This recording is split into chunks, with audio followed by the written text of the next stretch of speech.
Bonjour à toutes et à tous. Alors, un exercice fondamental qui nous permettra de retenir des formules et de prendre un petit peu de hauteur.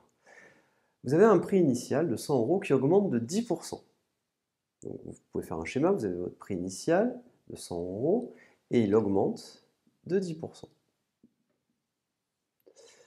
Ce prix diminue ensuite de 10%. Donc, vous imaginez, le prix augmente de 10%, puis une fois qu'il a augmenté de 10%, on lui dit diminue de 10%.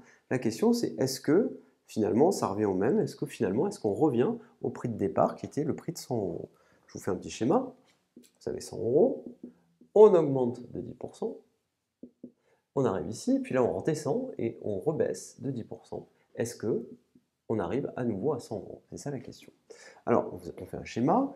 Prix initial 100 €, j'augmente de 10%, le prix final que j'obtiens c'est 100 multiplié par 1 plus 10 sur 100. Une fois que je suis ici, qu'est-ce que je fais? Je vais prendre ce prix et je vais lui appliquer une diminution de 10%. Donc je prends ce prix-là, mon nouveau prix, ça sera 100 fois 1 plus 10 sur 100, donc j'ai recopié cette quantité, d'accord? Toute cette quantité-là, c'est celle-ci. Et je lui applique une baisse de 10%, donc je multiplie par 1 moins 10 sur 100. 1 plus 10 sur 100, ça fait 1,10.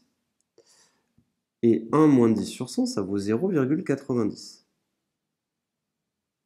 Ainsi, si vous faites votre calcul, eh bien, le résultat que vous obtiendrez ne sera pas égal à 100. Et oui, si vous faites ce calcul-là, vous n'obtenez pas 100. Ce qui veut dire que vous n'obtenez pas le prix de 100 €. Ce qui veut dire que vous n'annulez pas une augmentation de 10% par une baisse de 10%. Alors, comment faire? Eh bien, on va retenir la formule suivante. Imaginons que vous fassiez votre tableau, qui au passage est un tableau de proportionnalité. Vous avez votre prix initial de 100 €. Comment fait-on pour arriver au prix final? On multiplie par 1 plus 10 sur 100. 1 plus 10 sur 100, ça vaut 1,10. Donc ici, j'ai multiplié par 1 plus 10 sur 100. Je vous rappelle qu'on a affaire à un tableau de proportionnalité.